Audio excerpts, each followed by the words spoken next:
Hello, everyone, and welcome back to our Flood Awareness Week. On this presentation, we have Mr. Chris Pissarro with the Army Corps of Engineers. He is going to give us an update on our Tongue River Section 205 study and slash, I guess, potential construction. With that, Chris, I'll let you have it. Okay. Thanks, Sam. Can you hear me okay? Yes, I can hear you good.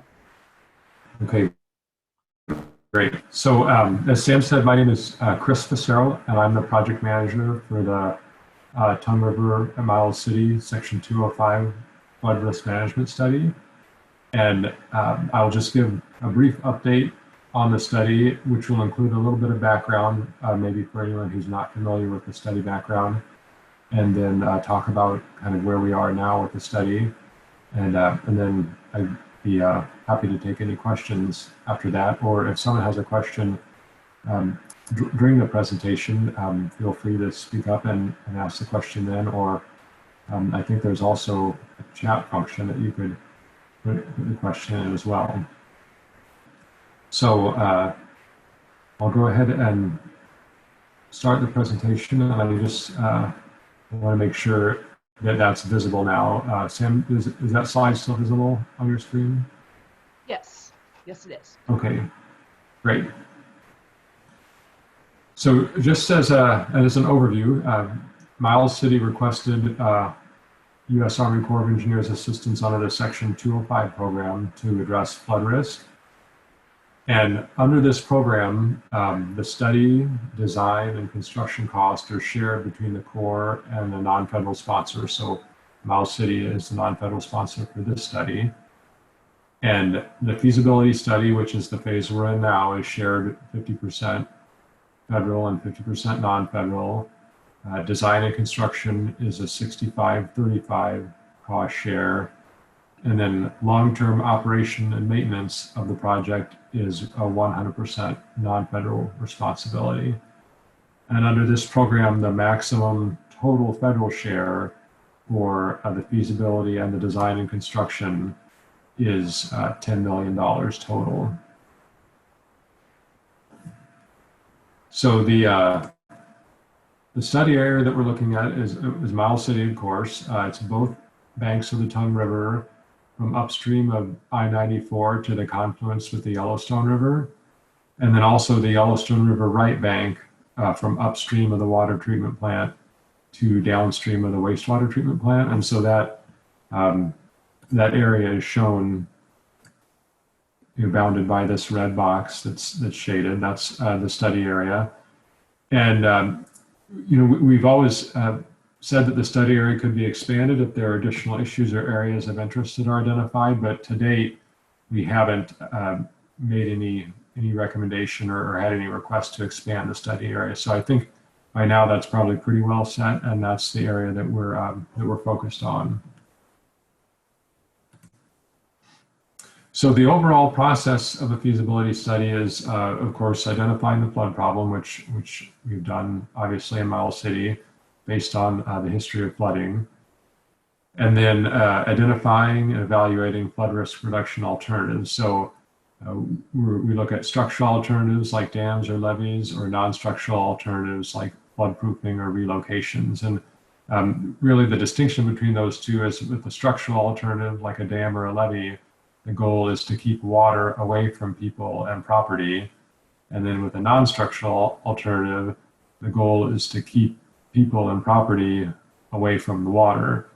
And if anyone has any questions about examples of those two different kinds of alternatives, we've talked about them at previous flood awareness days, but if anyone has any questions about those, I do have some photos that I could share that give some examples. And so once we look at those alternatives, the Corps is required to determine what's called the National Economic Development, or NED plan. And that's the plan that maximizes the net economic benefit to the nation. But then we're also allowed to determine other plans, like if there's a locally preferred plan that the local sponsor would prefer. And we can consider that whole range of plans. And then once we have identified the plan to recommend we complete the feasibility study report on that plan, and we submit it for approval. So this timeline shows the approximate schedule. Now this has changed from anyone who's seen this in previous years. Initially, the study began in 2017 and is expected to end in 2020, about 36 months. But it's now approximately 60 months for the total study timeline. There are really two things that contributed to that. One was at the request of Miles City, we suspended the study from the July of 2019 through June of 2020 because of the fire station replacement project that the city was working on.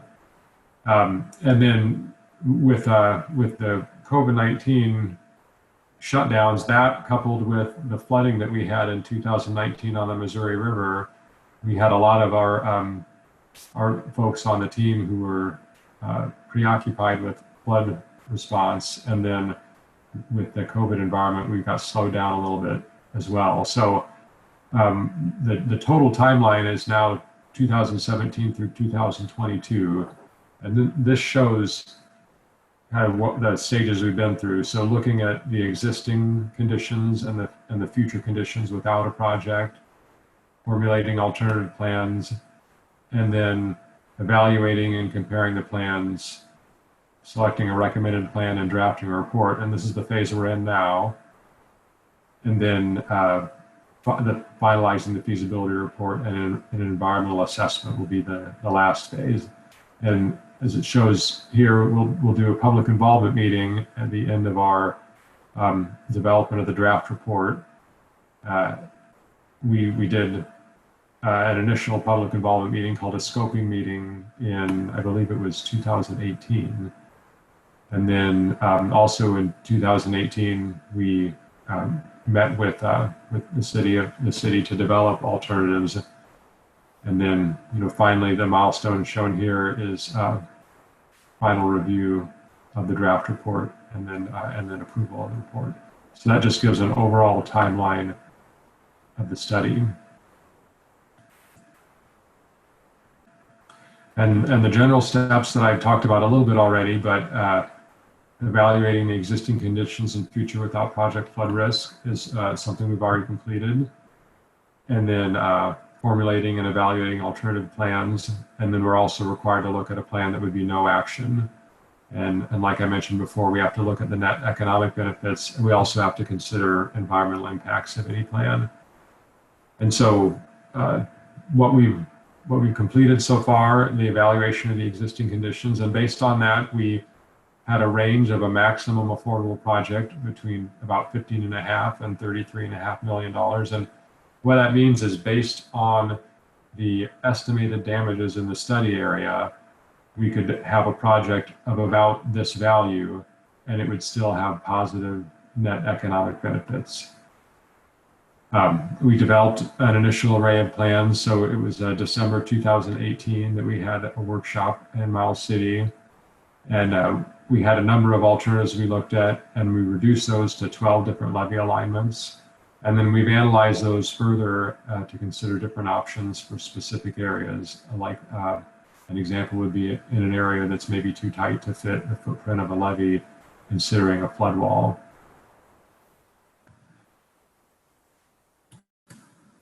And just an overview of what we call the study reaches. This again is the study area, and there are 3 reaches on the right bank of the Tongue River: Reach 1, Reach 2, and Reach 3 from upstream to downstream. And then the left bank of the Tongue River is Reach 4. And we divide it up into the study area up into reaches, and then we consider damages by reach, and we look at possible alternatives to address flood risk in each reach. So the results that we have so far, and we talked about this previously, but it looks like the Tongue River levee on the right bank of the river, combined with some non-structural measures on the left bank, may be economically justified based on the existing damages. but the Yellowstone River economic damages, so flooding from the Yellowstone River, is likely to be greater than the damages from the Tongue River.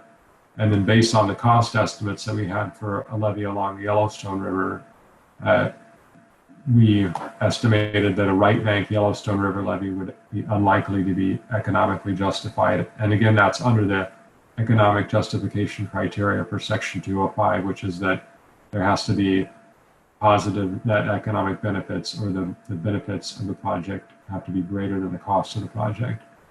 And we talked about that previously, but I just wanted to reiterate that. So what we're really focusing on now is alternatives that would help prevent flooding from the Tongue River, and not alternatives that would help prevent flooding from the Yellowstone River specifically.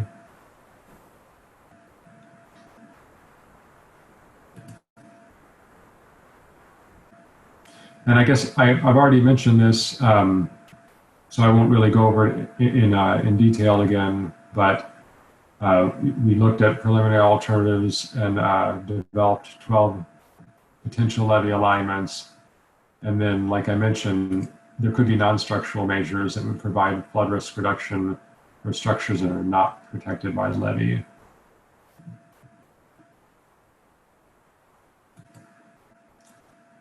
And the work that's ongoing right now is alternatives evaluation. So we've developed conceptual designs and cost estimates for different levee alternatives. And then we've developed a conceptual plan for some non-structural measures, and those are focused really on the left bank of the Tongue River. And we're evaluating potential costs and benefits of those alternatives and trying to refine the plans accordingly.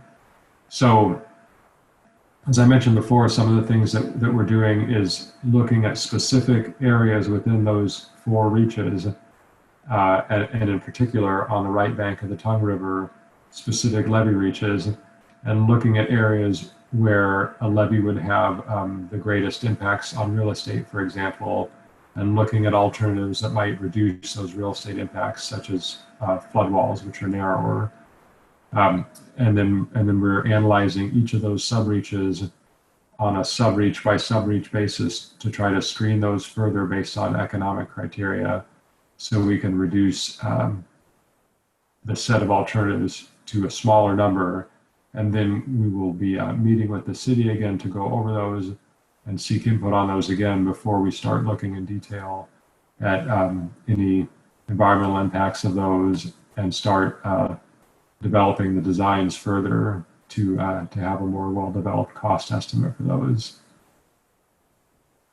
And then I wanted to mention that as far as public involvement, like I mentioned, we had a scoping meeting before early in the study, and we'll have another public involvement meeting once the draft report is ready and is out for public review. But you can also provide feedback at any time, and I have a mailing address there and an email address that comments or questions can be submitted to. And as I mentioned, I do have some backup material that gives some more examples of what structural and non-structural alternatives look like. A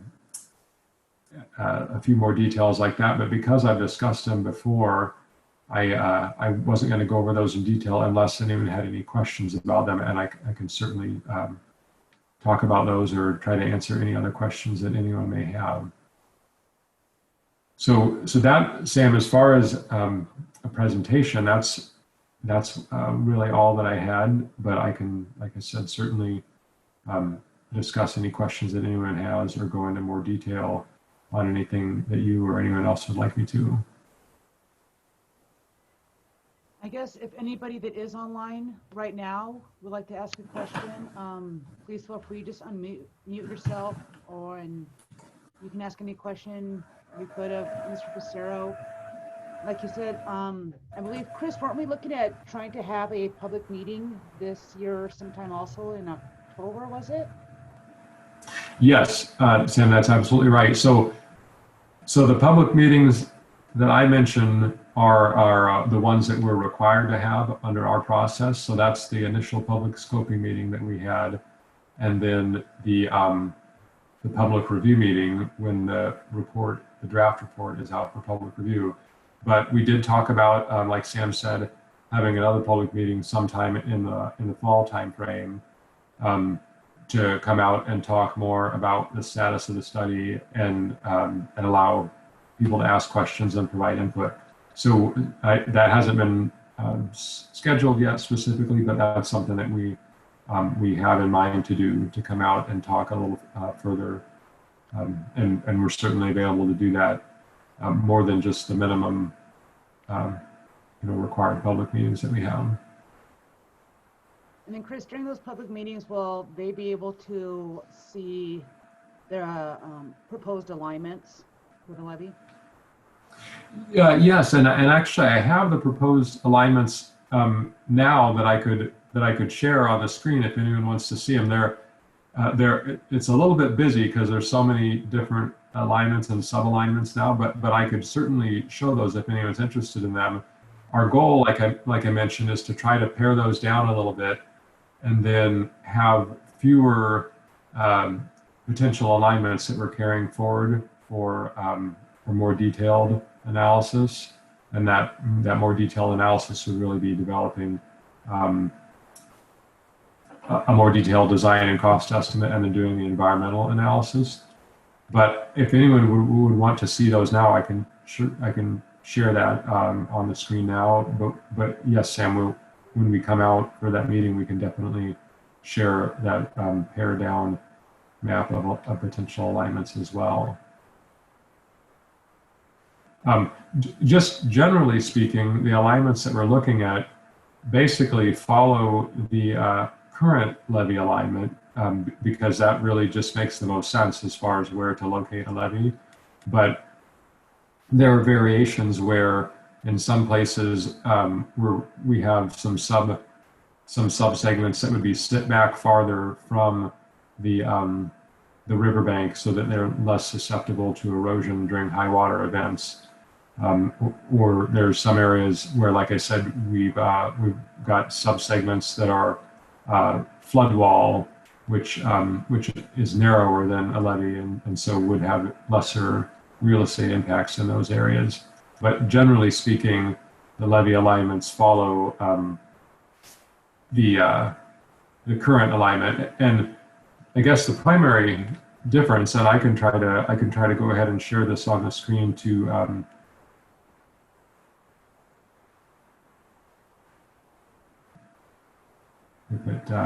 let me see if I've got it here.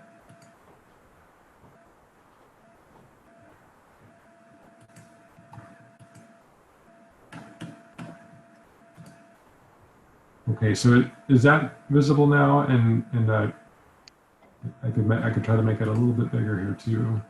Yeah, we can see it. It's hard to see. Okay, let me. The white space on the right is not really important, so I'll try to make it bigger here. Is that a little better? Yeah, I think that helps out some. Yes. Okay. So this is showing the current alignment more or less, and it has all these different reaches broken down that we're looking at.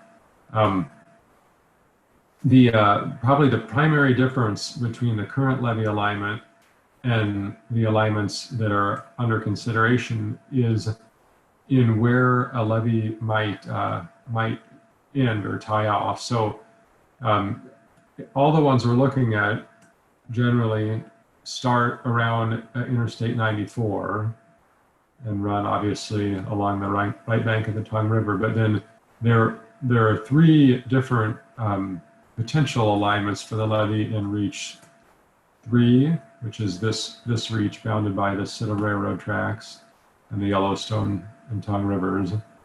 And those three different alignments are, one would be the levee would stop at this point where the little hand is shown, and then there would be what's called a trailing levee along this railroad embankment, and that would be a levee that would just get shorter as it goes downstream here until the point where it would be stopping floodwaters from the Tongue River from coming back into Reach 2.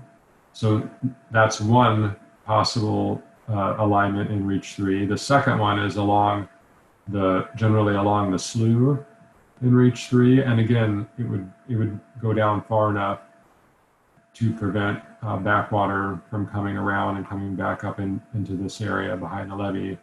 And then the third one that's under consideration would be along the Yellowstone River that would trail down and then go far enough to prevent those backwater effects. And all three of them are what we call trailing levees because there's not really a great spot where there's high ground to tie those off anywhere in Reach 3. So that's why they would have to trail downstream far enough to where they prevent those backwater effects from Tongue River flooding.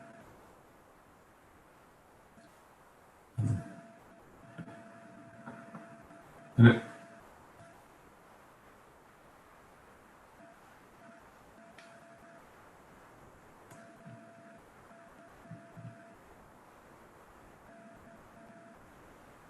so there's a couple questions in the chat, and I see where Sam, where you've said that tomorrow we'll be discussing options for the Yellowstone River since it will not be able to be covered under Section 205. And the thing I was going to add to that is, Sam has been talking to us, the Corps, about different ways that we can work together. And so the things that I'm thinking she's going to be talking about tomorrow night are possible other programs besides the Section 205 program that could contribute to flood risk management in Miles City.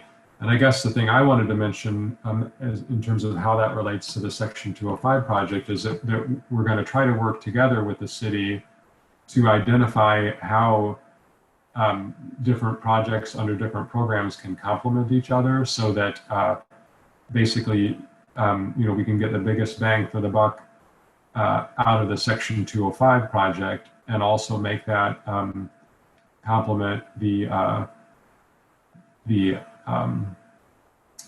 other projects if there are other projects that are done under other programs. And Sam, if you want to discuss any more of that now as it relates to the Section 205, just please let me know. But I guess the bottom line is we're trying to make sure we coordinate any projects so the overall flood risk management benefit provided for the community is the greatest. And then there's a question, it says, as part of the reason the Yellowstone piece is not economically feasible that the properties on that side of town are worth less, would a levy there improve property value? Really, the biggest reason why it looks like, based on our preliminary cost estimates, that a levy along the Yellowstone would not be feasible is that the cost of the levee along the Yellowstone is quite a bit higher than the cost of the levee along the Tongue for a couple reasons. One is higher flood stages, so there's a bigger levee required. And then another big reason is that, especially in this area right here where the hand is showing right now, and this is an area where I understand the city has over the years had to continue to add some kind of riprap, or I think there's been like concrete chunks used before, for example, to try to armor that bank because it's so directly affected by high flows.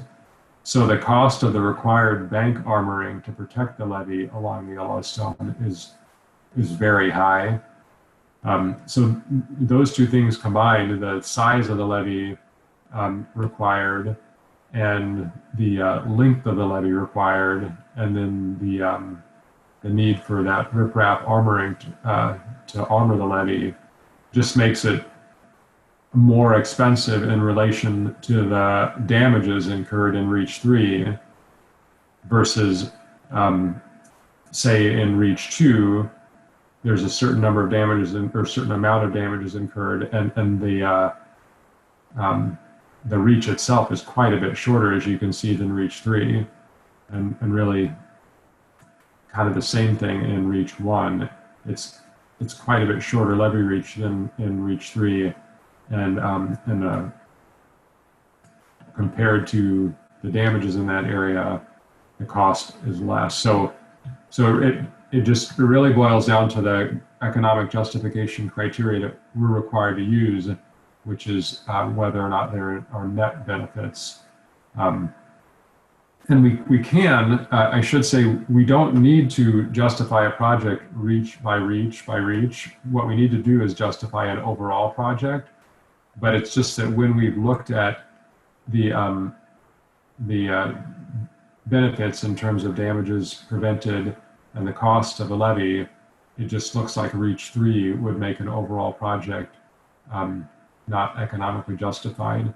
And then the other thing that we have to keep in mind for the Section 205 program is the maximum federal investment is $10 million. And so when you consider the various cost shares, like the 50-50 cost share for the feasibility phase, and then the 65-35 cost share for the design and construction phase, we typically consider that the maximum project that we can build is right around $15 million under Section 205, because if we go over that, then we would go over that maximum federal cost share. So, so I hope that helps answer that question about Reach 3. If not, please let me know and I can try to answer it more completely or provide additional information.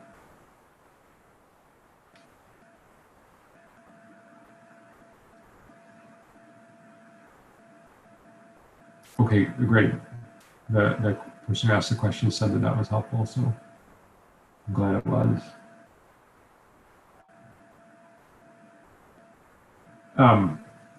Do you want me, Sam, to try to show in any greater detail, or even just an example of what it looks like in one of the sub-reaches to show kind of... I'll leave that up to the people present if they would like to see more of that. One question I did have, because this will kind of ring in with tomorrow night. Yes, currently the city, for those of you on right now, is looking at some options to work on the Yellowstone portion. And yes, we have been working with the Corps a lot, because what we need to make sure is where they stop, that we're able to start flawlessly and carry that levee the rest of the way around the Yellowstone.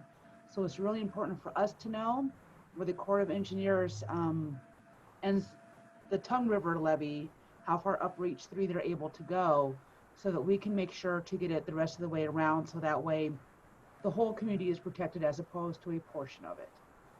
We will discuss, like I said, we'll discuss it some more tomorrow night, actually, when Becky Bai presents. She'll talk about the financial options with the Yellowstone River. I'll be with her and we'll discuss more on what we're looking for in that.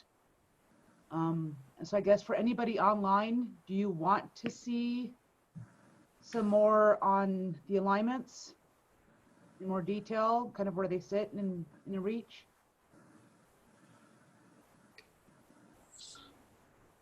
Sam, I don't have another question about the reaches. Just, I guess, one more comment that maybe is helpful in this discussion that will carry over then till into the tomorrow discussion, is that our Miles City footprint for where the city actually falls is pretty small anyway. And so if we end up, you know, in a sense, for lack of a better way to say it, losing a portion of the city where it just becomes not, or it doesn't work for people to live in a portion of it because of how we have to align our levee, an already small city footprint gets even smaller. And so I think that maybe needs to be factored in to that whole economic picture, as far as what that does for the tax base and what that does for, you know, number of properties that are within the city limits.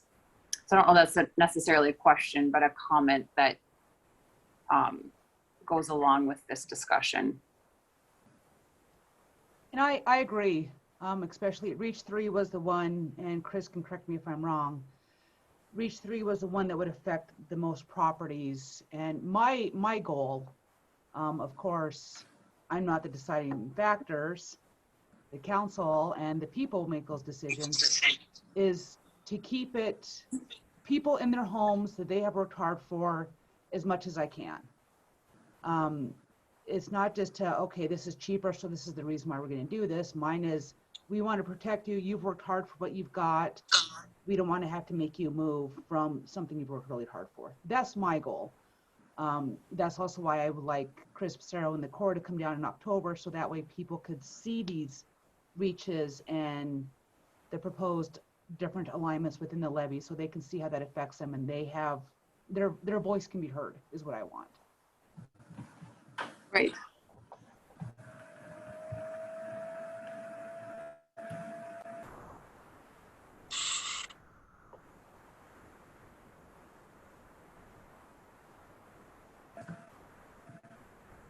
Did anyone else have any questions for Mr. Pissarro while we're still on?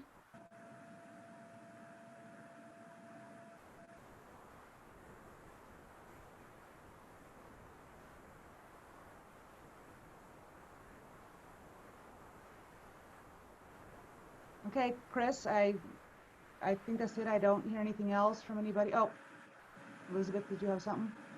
I was just going to thank him for being here and presenting to us. I appreciate that. Thank you. Oh, you're welcome. Thanks, Sam, for setting up, and thanks everyone for participating. And I'll go ahead and just show that public involvement site again. So if anyone wants to jot down the address or the email address, feel free. Or Sam always knows how to get a hold of me. So if there are any questions that you want to relay to me through Sam at any point, that's certainly an option as well. But thanks, everyone. I appreciate the opportunity to provide an update on the study. Yes. Thank you, Chris, and everyone also. When the October meeting does get set up in that, you will be notified. I'll send it out probably through mail, put it on Facebook, our webpage. I'll let the chamber know. I will try and get it out to as many outlets as possible so that everybody is aware of that public meeting, which will be very important because it could impact someone's property that you know or your own. So thank you everyone for attending, and thank you everyone who watches this, and thank you Mr. Pissarro for presenting for us today. Thanks a lot, Sam. Have a good evening.